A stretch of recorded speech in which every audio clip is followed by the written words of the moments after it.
What happens when systems more capable than us make decisions we can no longer fully audit? That's not a paranoid fantasy. That's real. It's an open question we have to be asking.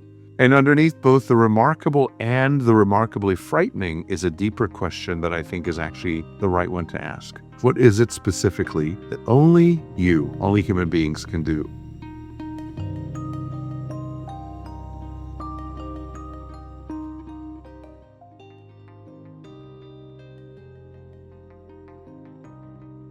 Welcome to the Meeting Mindset with Rabbi Ron Li-Paz.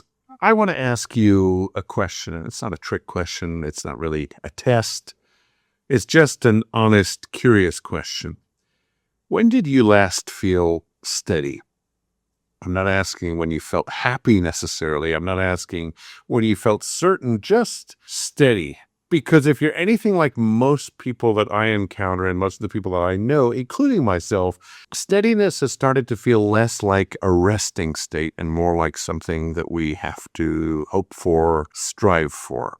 And I think we understand why. We're living through an era of compounding uncertainty, wars that don't end, political systems under stress on every continent, a tech revolution that is moving faster than our ability to understand what it means in each of its stages. Climate shifts, economic anxiety, the grinding sense that the ground beneath our feet, the ground we thought we understood, is no longer where we left it. And underneath all of that, a question that almost no one is saying out loud, asking out loud, is it actually supposed to feel this way? Well, I think I want to spend a little time with you on that question because I think it's worthy of all of our consideration. And I think the answer, the most honest answer, might actually be a helpful one at this point. Here's the first thing that I want to say, and I want to say it plainly. Stability, the kind that most of us were raised to expect, was never real. And I think if we've come into later years of childhood, adolescence, certainly adulthood, we've realized that. Maybe we couldn't initially name it or point to it, but we've certainly come to understand that stability is essentially a fallacy. I know it sounds alarming, but stay with me. In biology, in ecology, in physics, in every domain where scientists study living systems, the baseline condition of existence, like in your body, this ecosystem that you are, is in flux. It's constantly changing. Your own body is proof right before your eyes when you stand in the mirror. Right now, as you're listening to me, your cells are dying and regenerating. Your heartbeat even, which we assume is a constant, a metronome, fluctuates constantly in tiny, imperceptible ways. They say that the healthiest hearts actually have the most variability, not the least. Cardiologists call this heart rate variability, and it turns out that rigidity, not chaos in that aspect of our being, is a warning sign. The same is true in other ecosystems. The forest that never burns eventually can't sustain itself. Rivers that are never permitted to flood lose their nutritional richness. The stability that we manage for often produces a kind of brittleness that perhaps we recognize. And yet we built entire civilizations around the idea that stability was the goal. Predictable jobs, predictable governments, predictable futures. The promise, often implicit, was that if you did the right thing, the ground would hold. And I think you and I would probably say that that promise is fraying. And when a promise frays, there are at least two responses. One is perhaps to rage at the fraying, to resist the change, to insist that the promise was real and that somebody had the gall to steal it. And the other is to ask, what if the promise was always more fragile than we actually admitted? What do we actually need to do? What do we actually need instead of rigidity, of stability? In my wisdom tradition, Judaism, I was taught that this practice is built for people who already understand that the ground could and often has disappeared or shifted beneath our feet. And that's not as fear, that's just as historical, I'd say even spiritual fact. Judaism was forged in the wilderness, literally a wild place, 40 years of wandering, no permanent home, no fixed infrastructure. Just as a portable sanctuary would travel with us, a set of practices governed our lives. That was what was stable amidst the instability of wild places, of wild occurrences and realities. And what those practices did, what rituals did, what they were designed to do, was to give people a way of being centered that didn't depend on stability, that didn't depend on where they stood.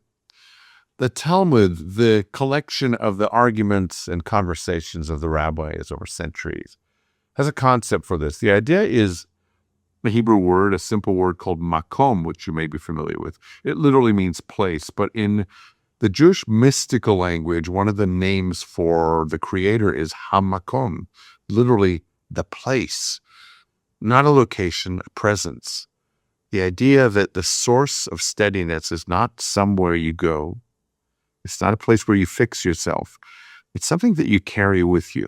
I think that's one of the most countercultural ideas available to us now and perhaps always. Let me be honest about the world that I see that we're actually in. I mean, there are wars happening right now, as I mentioned, that aren't abstractions in Ukraine, in the Middle East, in parts of Africa and Asia that receive less attention, but real places, real people, real war and real loss, real grief. There are, as we recognize, political systems across the democratic world that are under pressures that they haven't faced in generations. The social contracts that held about how power changes hands, about who gets a voice, about what we owe one another as citizens are being renegotiated in ways that are often loud, painful, and often even frightening. I've spent much of my adult life working across religious lines, whether it was at the United Nations various times, in interfaith dialogues, in conversations with leaders from traditions or countries very different from my own. And one of the things that I've learned in these rooms, in these mikomot, in these places, is this, that the fractures that we see in the world between nations, between people, between cultures, are rarely about ideology at their root. They're almost always about something else, more primitive, more innate to who we are, which is fear. Fear of erasure, fear of powerlessness, fear that the future will not have room for us. And fear, as you and I know, when it goes unnamed, becomes contempt. Contempt, when it goes unchallenged, morphs into violence. And here's where I think each of us has more power than we often claim. We can't stop a war from our living rooms, and I'm not going to insult you with that kind of simplicity. But we can choose how we metabolize the fear that we consume. We could choose whether the uncertainty we absorb from the news that we read and hear and scroll and see and take in and digest becomes contempt toward the people nearest to us, or whether it becomes a kind of humility, a kind of new attention, the decision to actually listen before we draw a conclusion about other people, about answers, about solutions, about complexities. In ancient days, we had writings called the Psalms, and the Psalms were these beautiful sacred poems, among other things. They were a masterclass in metabolizing fear. If you think about a psalm that you might be familiar with, if you have any religious literacy or not, I'll share one with you. Psalm 46. It's one of the most extraordinary pieces of spiritual literature, I think, in any tradition. And it begins, and I'll say the word God, knowing that all of us have different concepts of what that means or doesn't mean. And what I would suggest is approach the rest of what I say with curiosity, because perhaps it might be helpful to you, instructive. So the text basically in its translation says that God is our refuge and strength, an ever-present help in trouble. Therefore we will not fear, though the earth give way and the mountains fall into the heart of the sea. The mountains falling into the sea isn't a metaphor to be spiritualized away. It's a description of the world turning upside down. And the response is not, don't worry, everything will be fine. The response is, even in that, there is something to hold on to. Even in that, there is a sentence, or not a sentence, but a center. And then near the end of the same psalm come 5 stunning words: be still and know. They don't say figure it out. They don't say fix it. They don't say be certain. Just be still and know. This isn't passivity. It's the most radical form of presence. Now let's talk about artificial intelligence, because I think it's one of the most honest tests of our relationship to uncertainty that has ever existed. And here's what I mean. In a matter of a few years, we've moved from AI being science fiction, a concept, to AI being a tool that millions of us use daily, that writes, reasons, creates, advises, diagnoses, teaches. It's already in our operating rooms, in legal offices. It's already in classrooms. And the honest response to that is both things can be true at once. It's remarkable. It is legitimately frightening. And at the same time, it's legitimately helpful. The remarkable part is it's already helping doctors detect cancers earlier than ever. It's helping researchers compress decades of drug discovery into months. It's helping students in under-resourced communities around the world access tutoring that used to be a luxury, helping people across language barriers communicate in ways that were once impossible. So yes, the instability and the fear of what AI might do, but also the gratitude for what it is doing. And these, I know, aren't small things. And the frightening part is we don't fully understand what we've built. And the people who built it will tell you that. The question of what happens when systems more capable than us make decisions we can no longer fully audit, that's not a paranoid fantasy. That's real. It's an open question we have to be asking. And underneath both the remarkable and the remarkably frightening is a deeper question that I think is actually the right one to ask. What is it specifically that only human beings can do? Because I don't think the answer is cognitive processing. Artificial intelligence is better than that, and we are in many domains already. I think the answer is something more like what I referenced before: presence, accountability, the willingness to sit with one another, with another person in their instability, in their anxiety, in their suffering, and say simply, I am here. Know that. The choice, and it's always a choice, to see the human being in front of you rather than the category that you might place them in. There's a concept in Jewish thought called Tselem Elohim. It means the image of the divine. The idea that every human being, regardless of origin, identity, language, culture, carries within them a spark of the irreducible, something that cannot be replicated, something that demands to be met and seen, not processed. AI can't do that, not because it isn't intelligent in its own way, but because it isn't us, it isn't human. The uncertainty that AI introduces into the professional lives, into the creative lives, even our sense of what our contribution means in this world, that's real. And I'm not attempting to dismiss that, but I think the answer to that uncertainty is not to resist the technology, not to be naive about it either. The answer is to get clearer with more intention than ever before about what it means to be fully human, about what we bring that cannot be automated. That's not a small project, but it's ultimately the right one, to my mind at least.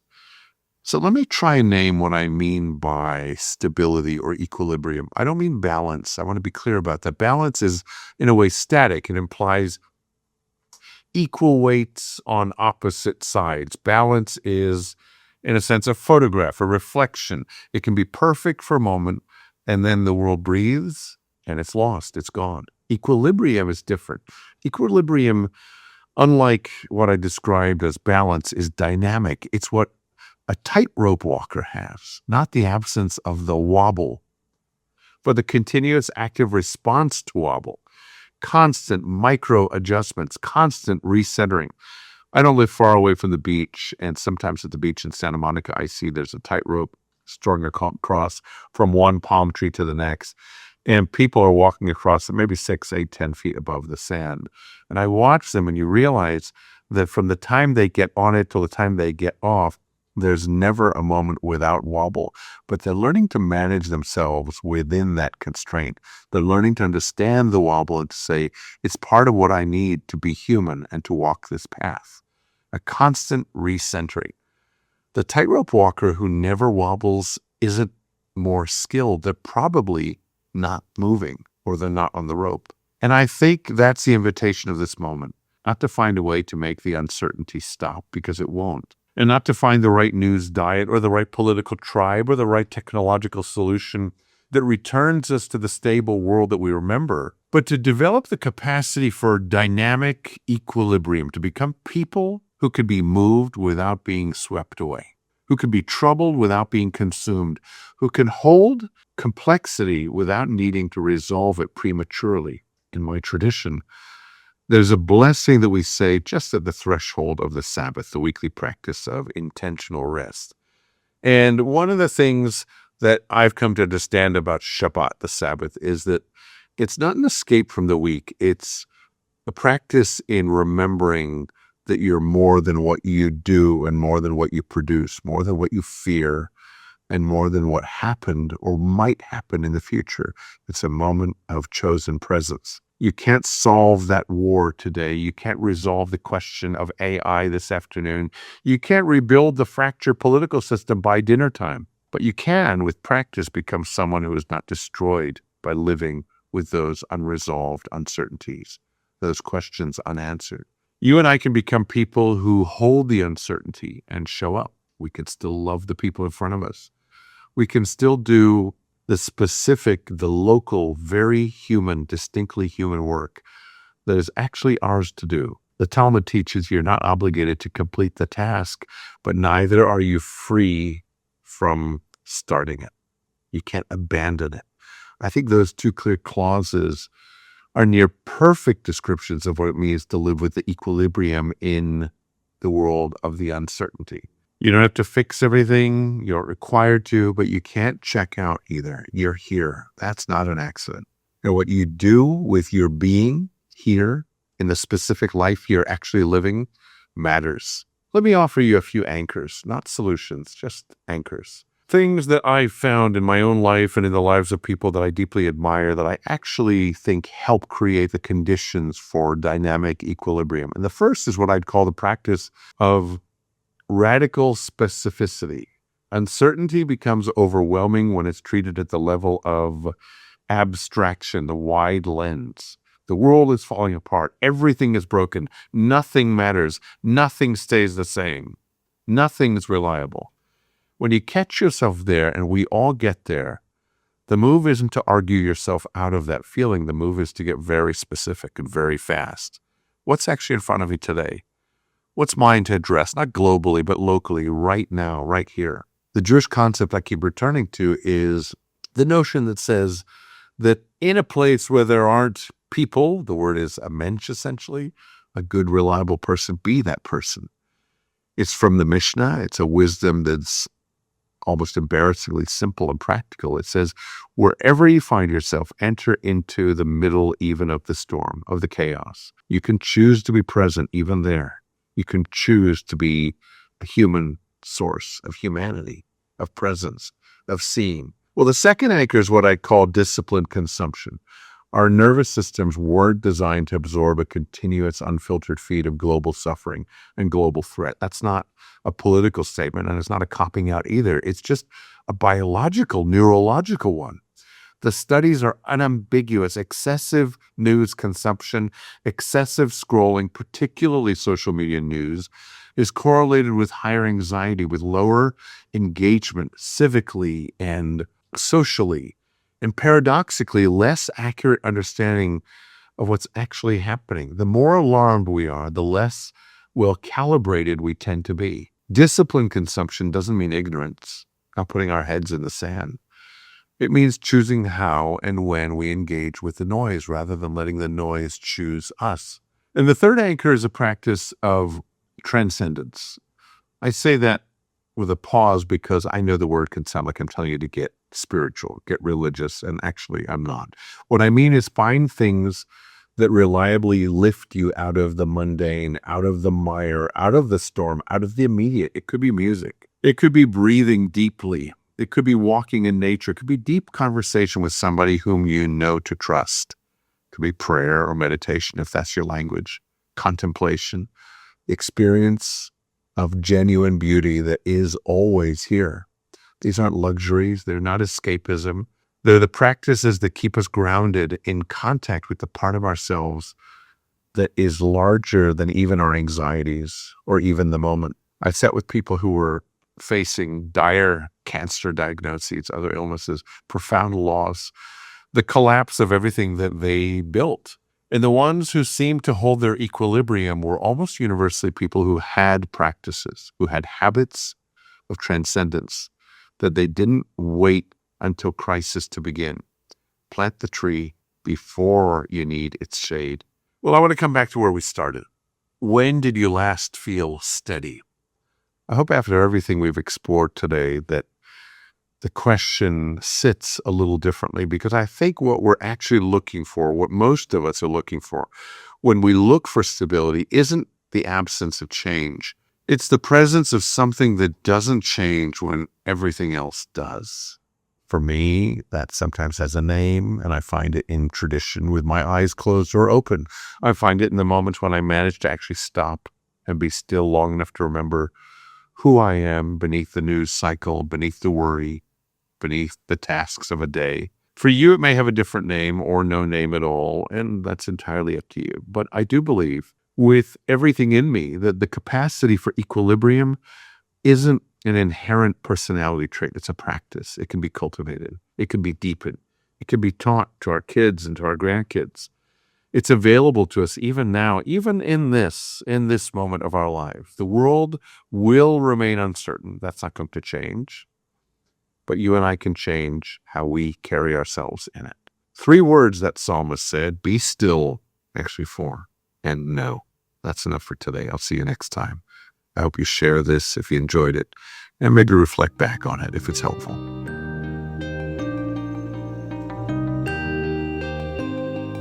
This season is produced and edited by Jonah Li-Paz. Content editing by Bronwyn Li-Paz. Digital marketing by Notebook Media. The Meaning Mindset is hosted by Rabbi Ron Li-Paz. Find us wherever you find your podcasts.